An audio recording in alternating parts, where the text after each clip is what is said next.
Beijing সফর সংক্ষিপ্ত করে রাতে দেশে ফিরছেন শেখ হাসিনা।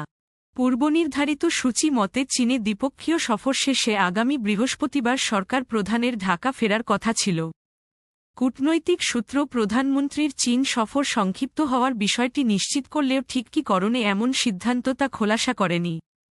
সরকার প্রধানের সফরসঙ্গী হিসেবে বেইজিংয়ে অবস্থান করা একজন কর্মকর্তা বলেন, ৮ই জুলাই বেইজিংয়ে পৌঁছার পরপরই প্রধানমন্ত্রী শেখ হাসিনা ১০ই জুলাই দেশে ফেরার ব্যবস্থা নিতে সফর প্রস্তুতির সঙ্গে যুক্ত কর্মকর্তাদের নির্দেশনা দেন।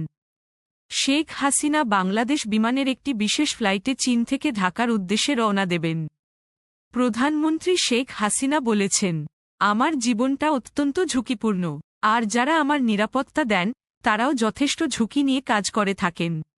আমি যখন আমার ছেলে মেয়ের জন্য দোয়া করি, যারা আমার সাথে কাজ করে তাদের জন্যও দোয়া করি। গতকাল ৮ই জুলাই সকালে চীনের রাজধানী বেইজিংয়ের উদ্দেশ্যে ঢাকা ত্যাগ করেন প্রধানমন্ত্রী শেখ হাসিনা। ১১ই জুলাই বাংলাদেশ বিমানের একটি বিশেষ ফ্লাইটে তার ঢাকা ফেরার কথা ছিল।